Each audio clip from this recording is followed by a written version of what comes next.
Greetings from Castle Goring, from Mickey, Aurora, and from me. Without further ado, I am going to plunge in with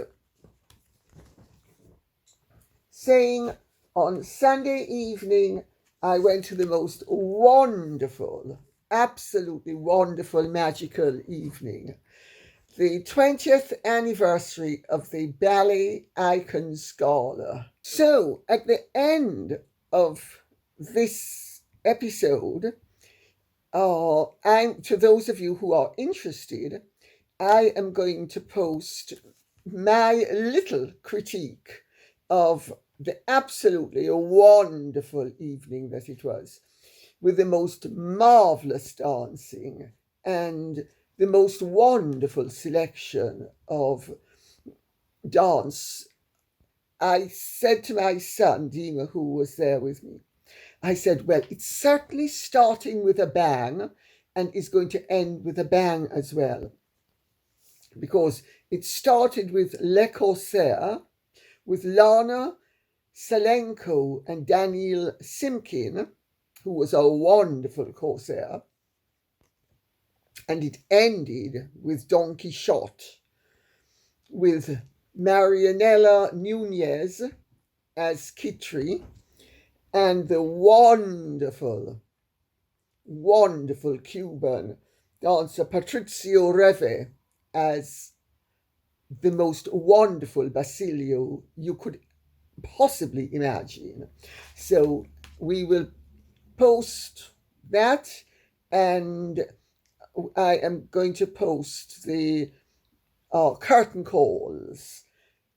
Okay, so hopefully those of you who are ballettomanes who didn't come this year, it is a world-class event. You would not regret flying over just for the evening. Next year will be the 21st anniversary, organized by the wonderful Olga Balakleets. And I'm going to post also 1 or 2 photographs of us at the reception. Okay? Guess who was there as well? Little aside, Bianca Jagger. I hadn't seen her since 1973, October 1973, when she and Ryan O'Neill were in Tramp, and there was a very amusing incident that happened, which I will not go into, because we were all very young at the time, and she has become a very serious campaigner for humanitarianism. So, without further ado, I will now plunge in with what Christine Kokansky says. Read the Valentine's Day photo. Can we address the elephant in the room? Love it. Why is Lily's thumb on her right hand on the wrong side? Very interesting question that you have posed, Christine Koshansky. I looked at the photograph.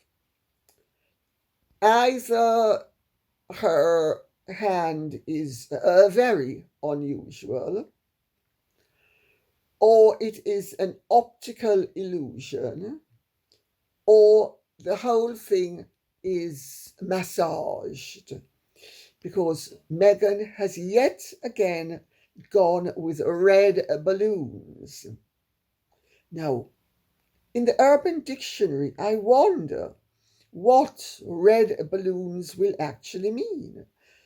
Thanks to Meghan, we have discovered what things like roasting chicken and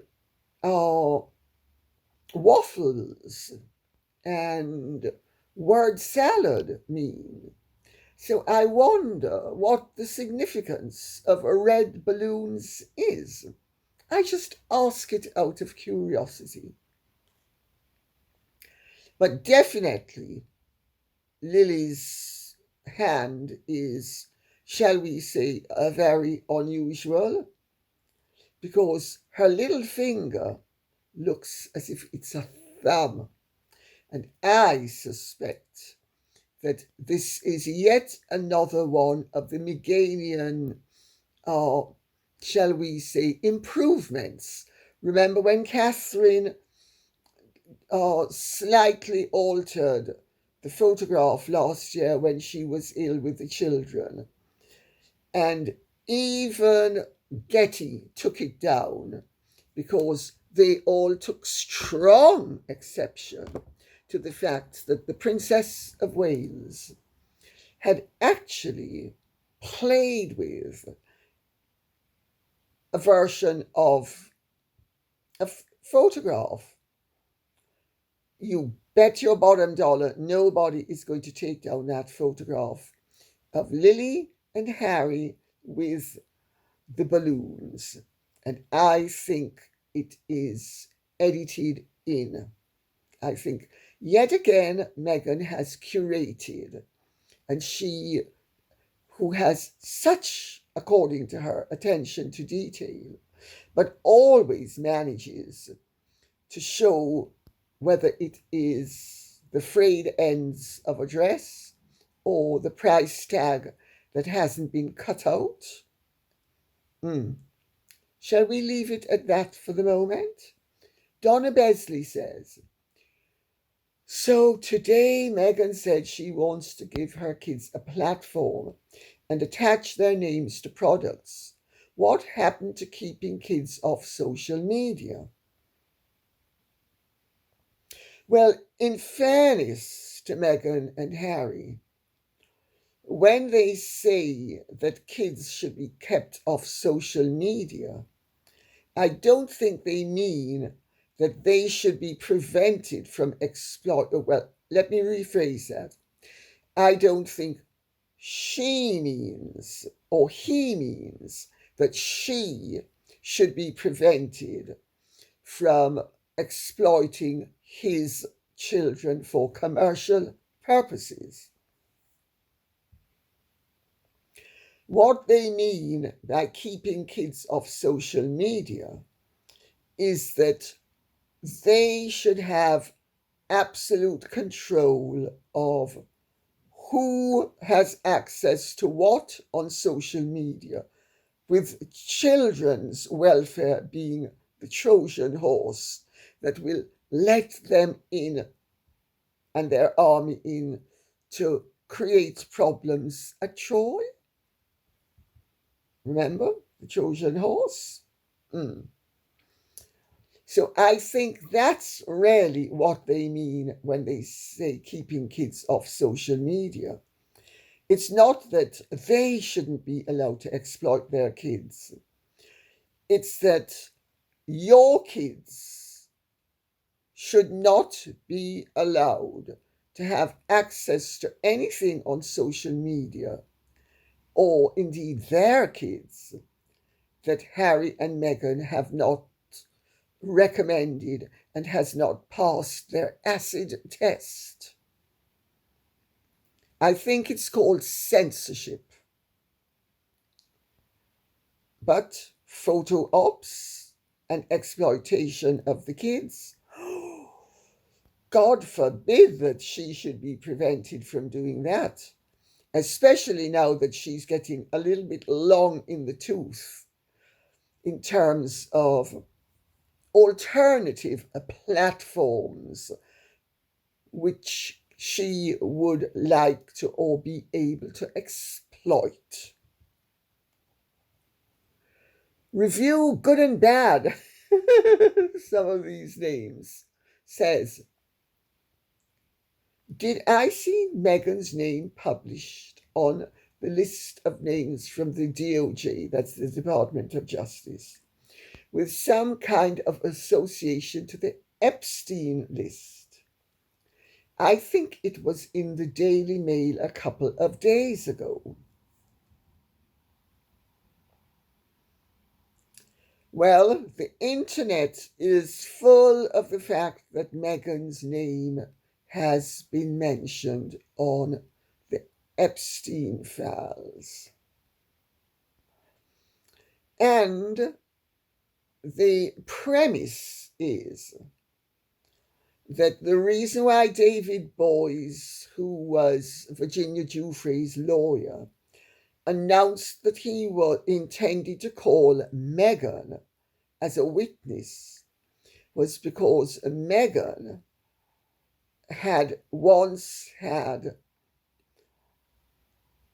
a relationship with Harry's uncle Andrew, and that they had met, and it was not convenient for her to acknowledge the previous relationship that she had had with Harry's uncle, hence why Harry was possibly induced or possibly reduced to putting in his memoirs spare. Remember the memoir that was so accurate that he even got his great-grandmother's death wrong, but we are not going there.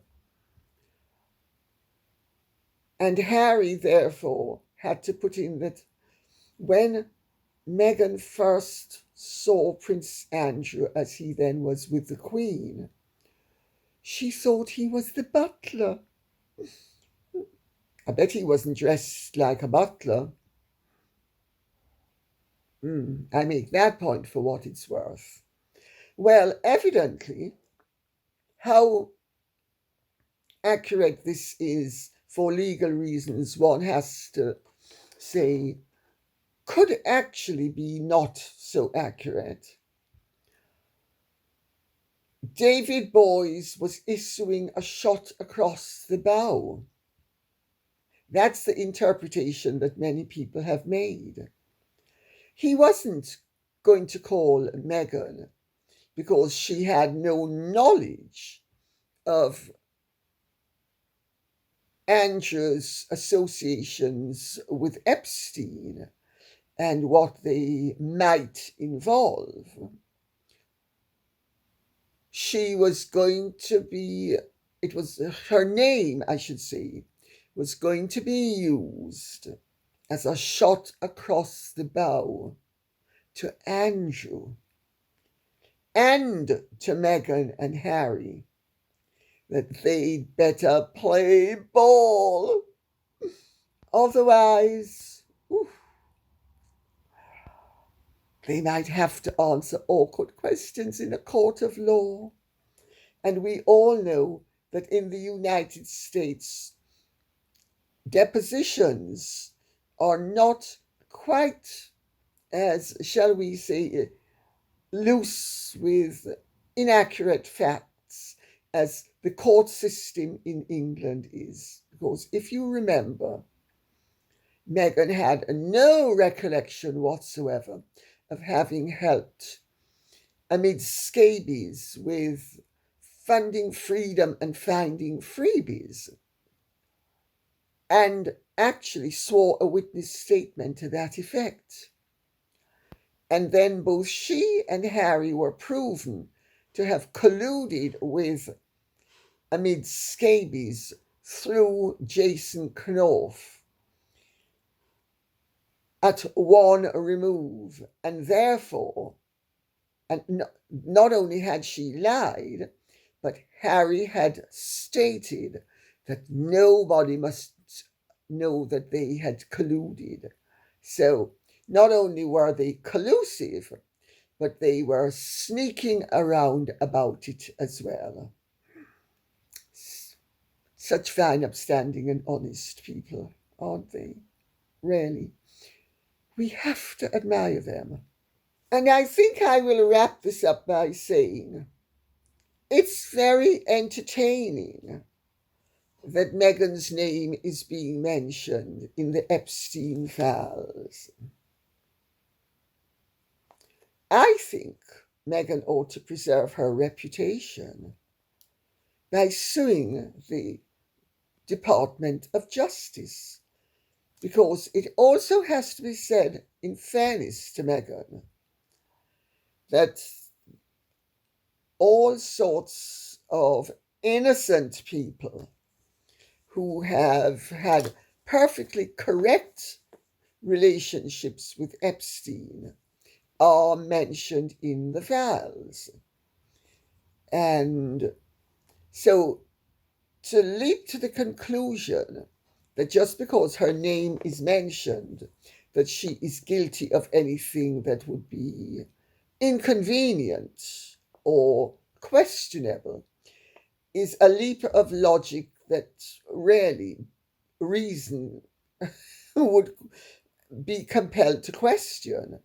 However, it's in tandem with David Boy's comment that he was going to call her as a witness. That makes things a little bit trickier. Definitely at least one tail left eye. Oh, H, why is everybody against me? I mean, I wore white to the wedding. I mean, I gave everybody the message that I was purer than the freshly driven snow. And I mean, obviously, if I wore white, I was pure. And the fact that I'd been married before makes no difference.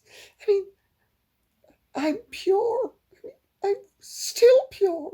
I mean, I've never had an impure thought or action in my life.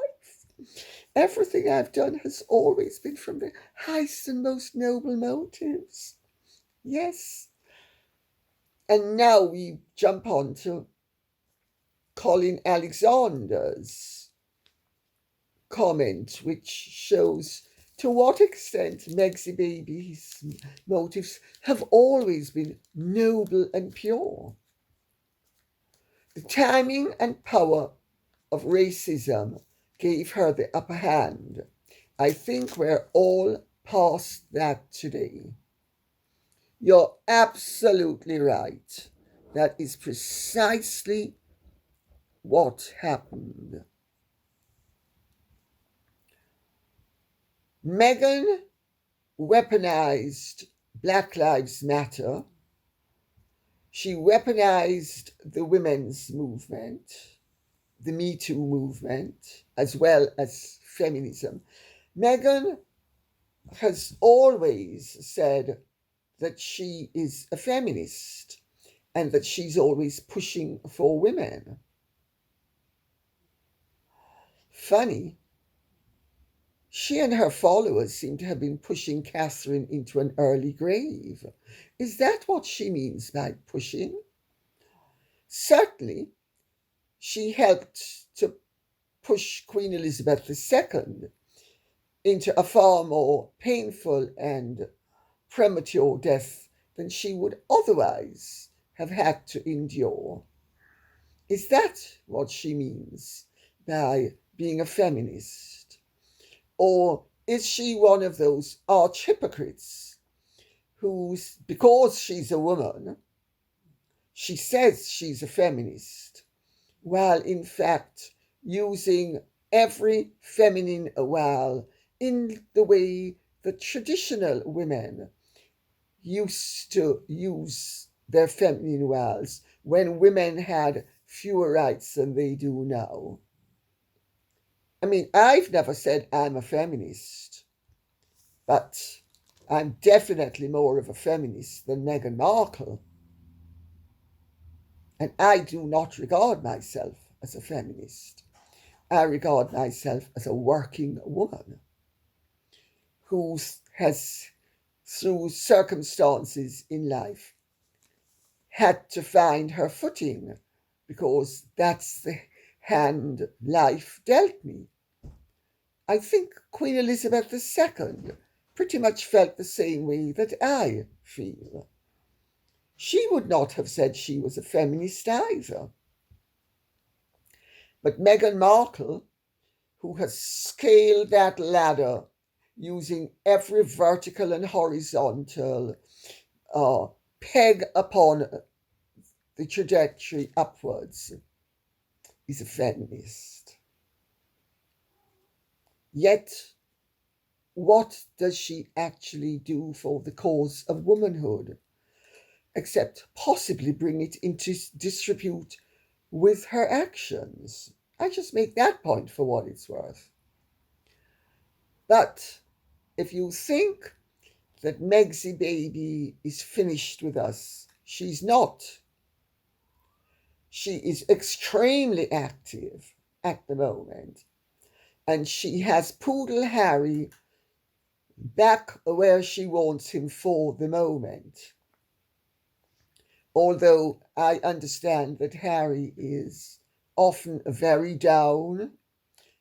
Harry has had the stuffing knocked out of him, or maybe sucked out of him would be a better way of putting it. Yeah, sucked out in more than one ways.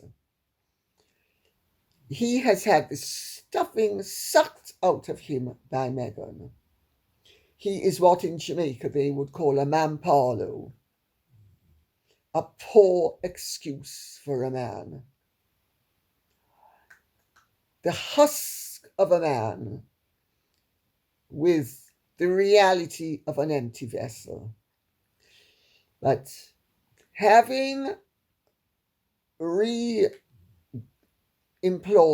Sunshine Sachs, their fingerprints are all over Meghan's addiction and Harry's, it has to be said, seeming connivance with Meghan's addiction to constant reportage in the newspapers and on social media. Not only does she flagrantly use his children for commercial purposes, but she uses every opportunity she can get to pose. Mr. DeMille, I'm so ready for my close-up. I was a supermodel, you know. Yeah, I was a supermodel. Yet there don't seem to be any supermodel photographs of her. I wonder how that one works. I mean, yeah, there is an advertisement with her playing the tart, but that's not the same as being a supermodel. Supermodels didn't ever need to own, nor did they ever play the tart. Some of them might have dressed as a tart when they wanted to, but that's not the same as playing the tart on one advertisement, unless, of course, they were going to do it for a particular shoot, and it was not going to be an advertisement that was anything but a still. So that's where Meghan falls down with that. But her fingerprints via Sunshine Sachs are over everything that's been happening recently. On Friday,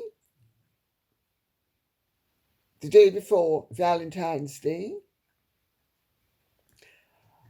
she has a commercial relationship with Evan Funky, who owns a restaurant that they have actually patronized before. You can depend on it. Meghan and Harry eat there for free. You can depend on it.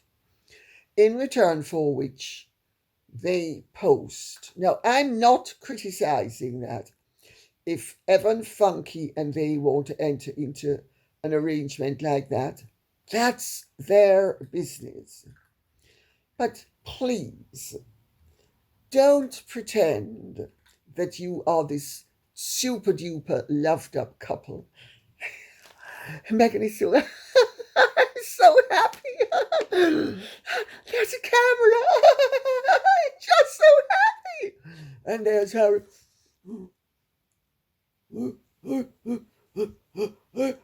I can't even have an expression on my face. I'm so flat. The loved up couple. Remember, the couple that was so much more appropriate to be king and queen of this country because they were more in love than any royal couple had ever been, because H had chosen her after the stars aligned, and so did the juices flow. And then they went to Botswana, where she showed him how wonderful she was by squatting and dumping. Since when? She's been dumping not only literally but figuratively over his family and half the world. But to not digress, she has exploited Harry and the family, and Meghan is a money lusting automaton. Gimme, gimme, gimme. Money, money, money. I want money. And cuts all sorts of deals, which I have to tell you are totally undignified for royals. Royals do not cut deals with restaurateurs whereby they get free meals.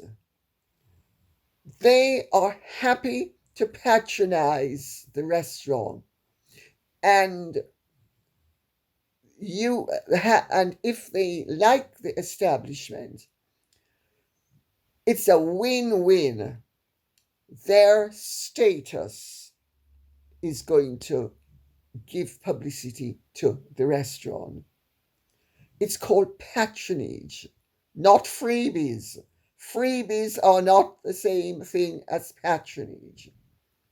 So anyway, that is the night before Valentine's Day, where she's I'm so happy. I'm just so happy. God, there's a camera.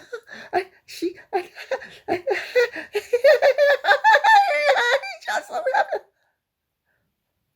She didn't do the tongue for the benefit of the cameras, but I'm sure when it's called for, that little tongue just becomes like a gecko. And so, but the message is they're so happy. Well, my understanding is they are firmly together at the moment, but definitely not happy. And why would they be happy? Everything they have touched has turned to feces. Meghan is the opposite of Midas. Everything she touches turns to feces. Nothing turns to gold. And let's remember, Harry is facing the possibility of a massive legal bill if he loses some or all of his action against associated newspapers. And they already have had to let go their main staff.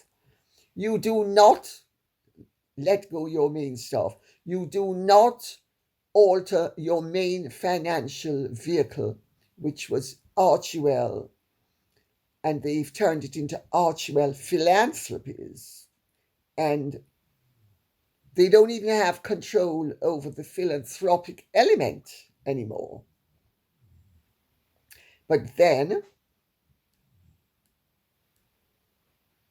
what do Meghan and Harry do? Yesterday,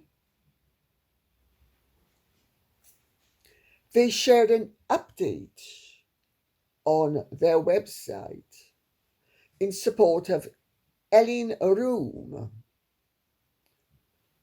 whose campaign has been made into the UK's crime and policing bill under the name Jules Law, which is in honor of her 14-year-old son who died in 2022 as a result of happenings on social media.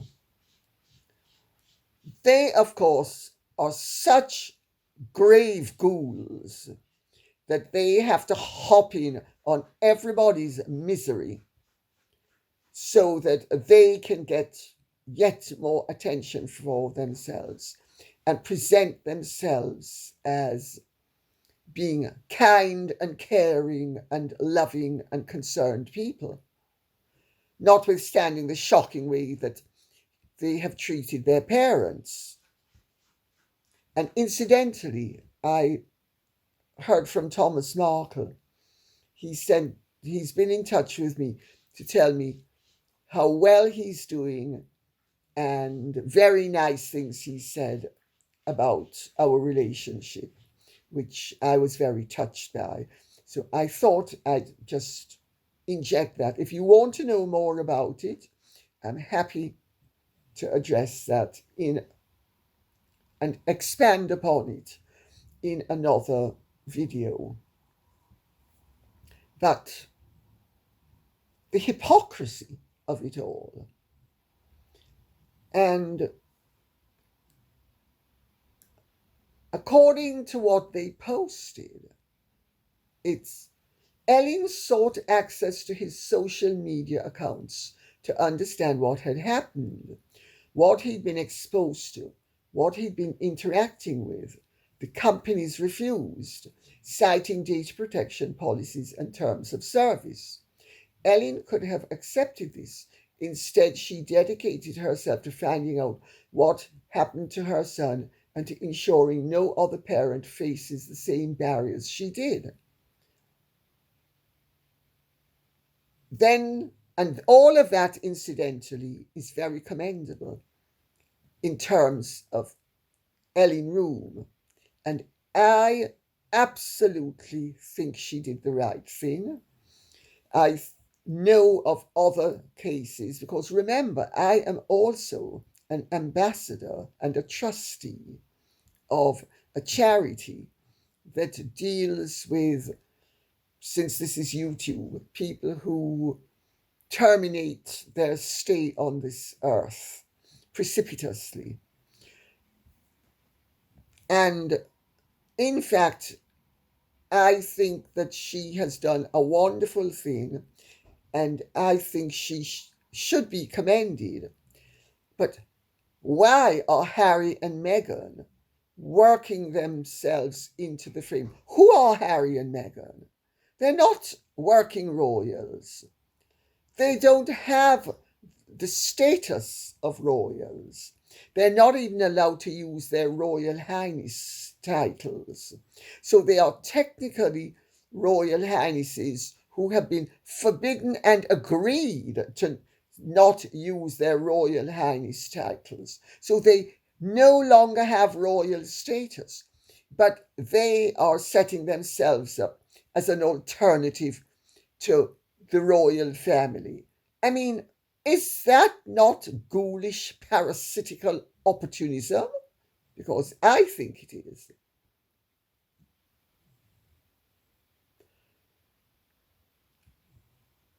They are such ghouls. Let's remember they set up the Parents Network in 2022, which of course they have divested themselves of now. Then they had Jane Pauley interviewing them, and you could see that she was really peed off having to interview them. And she managed to get a few swipes in brilliantly. I mean, it's not that what they do in this regard is not commendable. It's that they have no business doing it. They have absolutely no business doing it, especially as how they are linking their actions to political activities in terms of getting the First Amendment changed in the United States of America so that, or getting it circumvented, because Harry, let's remember, is a member of the Aspen Institute. And that institute's objective is censorship. That is an erosion of the First Amendment. So Harry and Meghan's interventions in aspects like this are strictly forbidden according to political and royal protocol. Let's leave it at that for the moment. Kim Covarrubias says, this is the perfect time for Charles to remove all non-working royals from the website and remove all titles that would at the very least show the people he is listening and does not approve. That includes Harold and his family. When people are so obsessed with money, they are capable of anything. Well, Harry and Meghan have shown that they are capable of anything. To accuse his father and sister-in-law of racism, to have accepted an award from Kerry Kennedy for overcoming institutional racism within the royal family. I mean, these are serious charges. Insurmountably serious charges. And I agree with you. Charles should remove all of the non-working royals who are capable of working and don't work. So if it's an elective, which it was with Harry and Meghan, they chose to stand down. Princess Alexandra should remain on it because although she is infirm, if she were not infirm, she would be happy to be working. So we shouldn't use her incapacity against her. So she should remain on the family website, but Harry and Meghan should be removed from it. I couldn't agree more. But you need to remember one thing with any analogies between Harry and Meghan and Andrew and Sarah are more superficial than actual. What do I mean by that? Very simple. Harry and Meghan are systematically uncooperative. Andrew and Sarah were cooperative. What was done with Andrew and Sarah was extra legal as opposed to the legal route that one would normally take. It was beyond the law. If Rachel Zane should decide to slap him once, slap him twice, slap him again, which my understanding is she not only is capable of doing, but would love to do, because she loves nothing more than a fight. And she loves to be able to position herself, a proud, confident woman of colour and star of suits, against all those racists.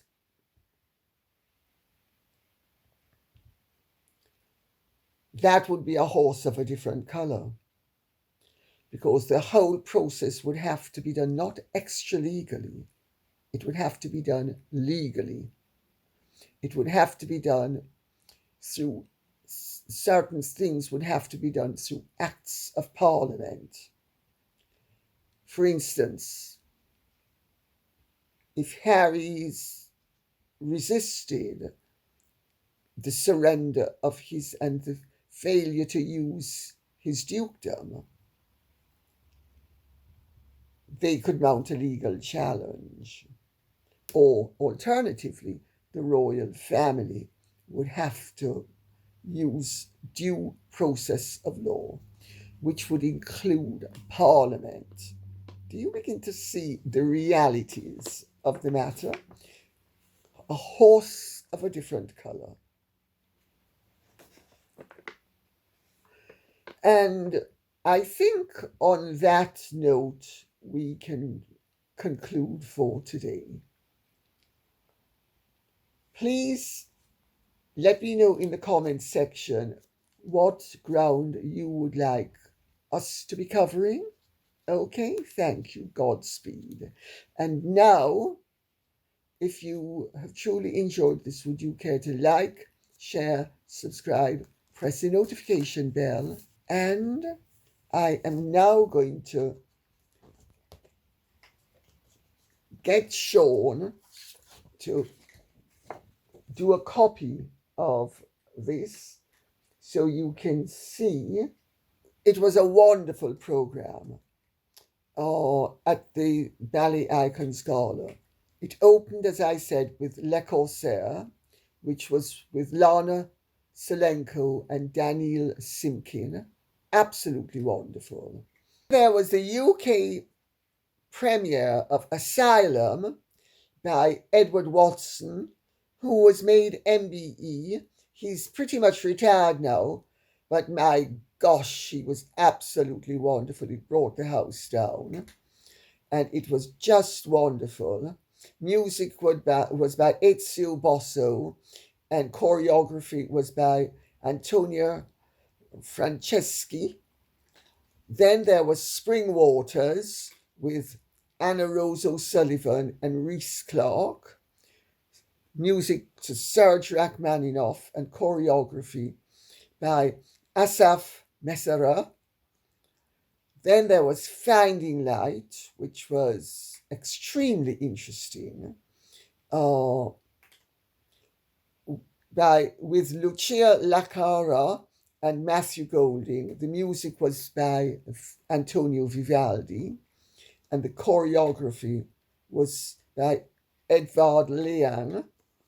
Then there was Diana and Action, which was absolutely splendid, with Madeline Wu and Francesco Gabriele Frola. Music by Cesare Pugni, choreography by Agrippina Vaganova. And let's remember that there is the Vaganova School in St. Petersburg. That is where the Mariinsky Theatre and most of the rest of the top ballet companies get their dancers from to this day. I actually was given a tour of it in 95, I think it might have been, 94. Wonderful. Then there was the world premiere of Uhuru, which was created specially for the 20th anniversary of the Ballet Icons Gala, with Sarah Chun. The music is by Alex Wilson, and it's unpronounceable, something November, and the choreography by unpronounceable November. Sorry, my pronunciation doesn't stretch to everything.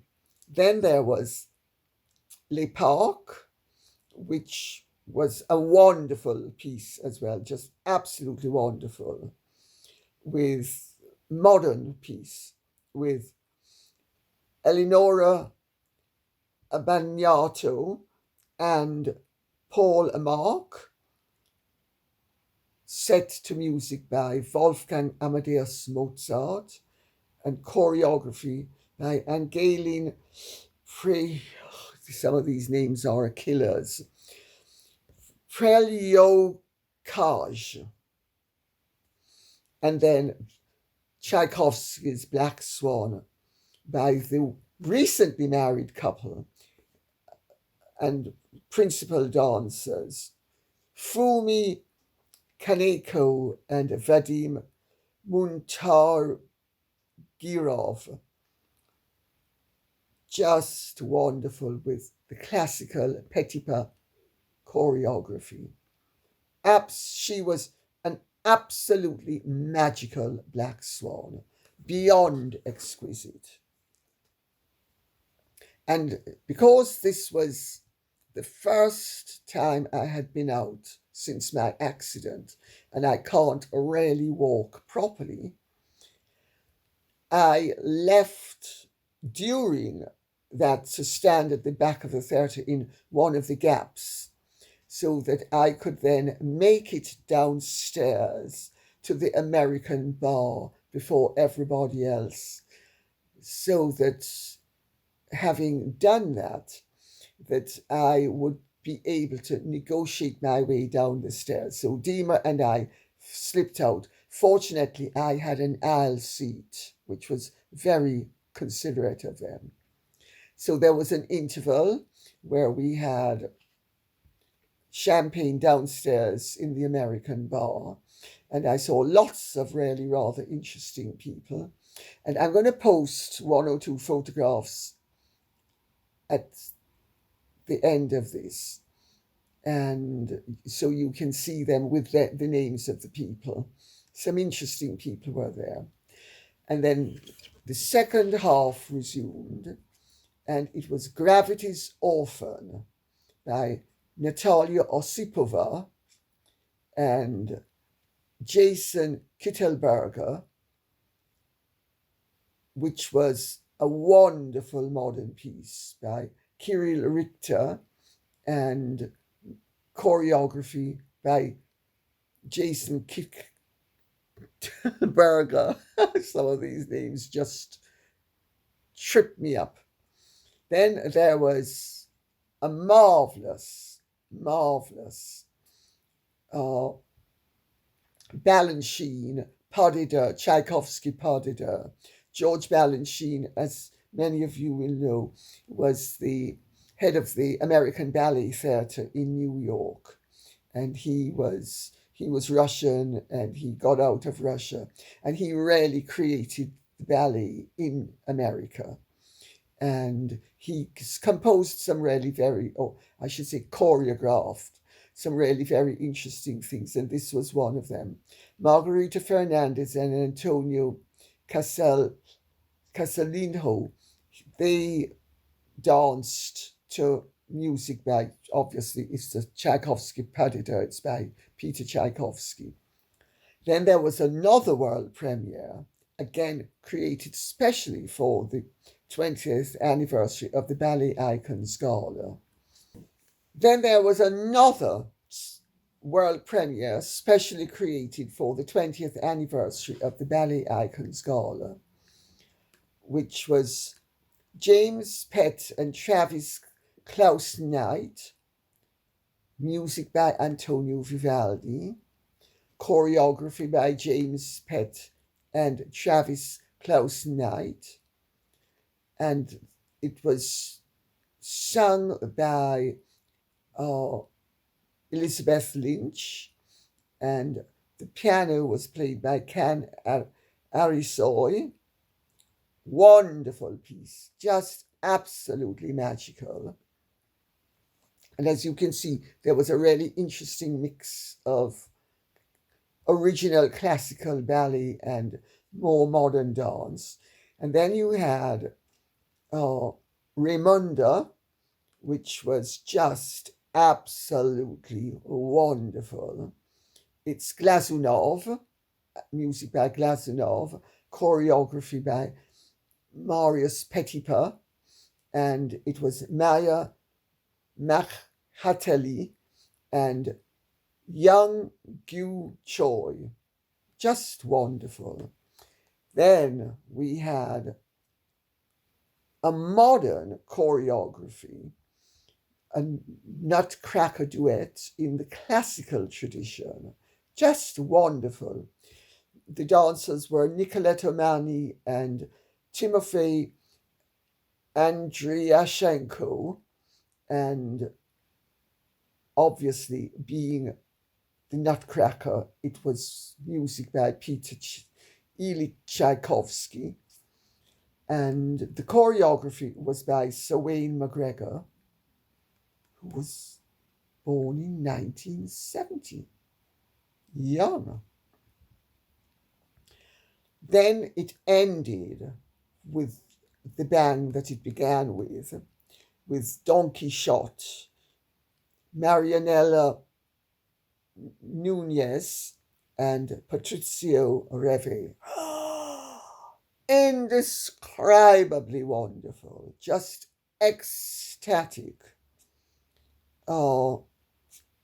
Music by Ludwig Minkus, choreography by Alexander Gorsky after Marius Petipa. Just to die for. So wonderful. And now I am going to post some photographs, and then we will end with them taking a bow and Olga Balakleets giving awards to some of the deserving. Just magical. And as I said, any ballettomane, plan for next year and come. It's the most wonderful occasion.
Gala. I thank all the wonderful artists, the orchestra, the entire team of the Ballet Icons, and you, the audience. Thank you so much for your trust, for your support. It's been such a pleasure to celebrate tonight with you. And now, our final quick award ceremony. So, Outstanding Achievement in Ballet Award goes to Edward Watson.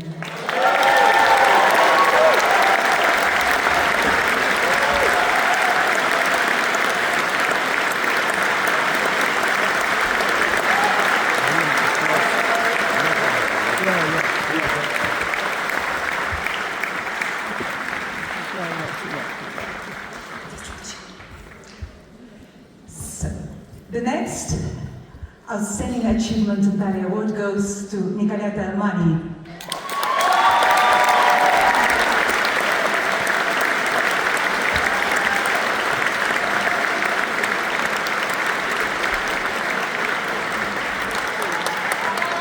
The next award, Outstanding Achievement in Ballet Award, goes to Timofey Andreyashenko.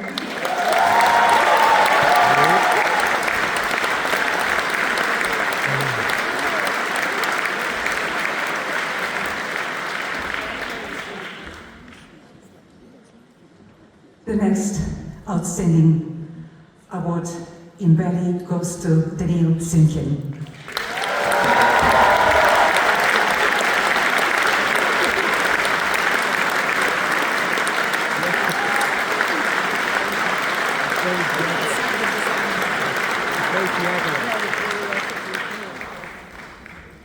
An award for outstanding contribution to the ballet goes to Chiara Gravietsky, the founder of Bilderberg Foundation.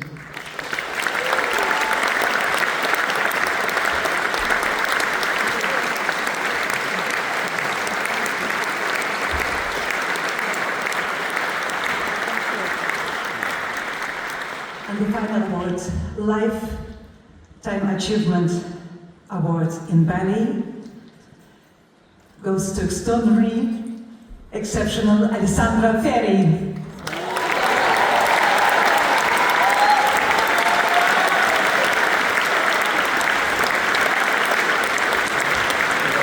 Thank you all. Thank you.